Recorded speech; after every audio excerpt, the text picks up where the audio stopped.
Hello మామా, welcome back to my channel. This is ఒరే kick. ఏదో మన వాళ్ళని అట్లా పలకరిద్దామని ఇట్లా వచ్చేసిన మామ. ఈ పండగ నుంచి అయినా నాకు నా బండికి దరిద్రాలని దొబ్బేసి ప్రశాంతంగా ఉండాలని దేవుని దగ్గర కూర్చొని పూజ చేస్తుంటే సడన్ గా మనోళ్ళు ఫోన్ చేసి అరకు పోదామన్నారు. ఈ ఎర్రిపుకు వర్షాలకు గానీ అరకు పోతారు, మొత్తం పోతారు. రిస్క్ చేయకపోతే లైఫ్ లో మిలిగేది రస్క్ మాత్రమే ఒక నినాదంతో డ్యూ తాగి జాతిని మింగానికి స్టార్ట్ అయిపోయినాం మామ. సాహసం అనే చెప్పాలి. Anyway, wish all the best. ఈ బండి చూడండి మామ, పర్ హెడ్ 50 రూపీస్ అంట. హెడ్ కే 50 రూపీస్ దెంగుతుందంటే మొత్తం బాడీకి ఎంత దెంగుతాడో. ఈ దట్టమైన వర్షాలకి ట్రైన్ 2 hours డిలే అయినా ఫైనల్లీ స్టార్ట్ అయిపోయింది మామ. కానీ నాకు మాత్రం ఫైనల్ డెస్టినేషన్ మూవీ గుర్తుకొస్తుంది. సామే అంతా సక్కంగా జరగాల.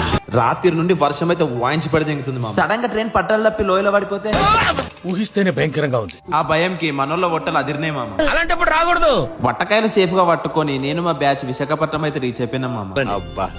దిగానే సెల్ఫ్ డ్రైవ్ లో అట్లా కార్ తీసేసుకొని ఉన్న లగేజ్ అంతా కార్ లో పడదు. వైజాగ్ నుండి అరకు వ్యాలీకి బండిని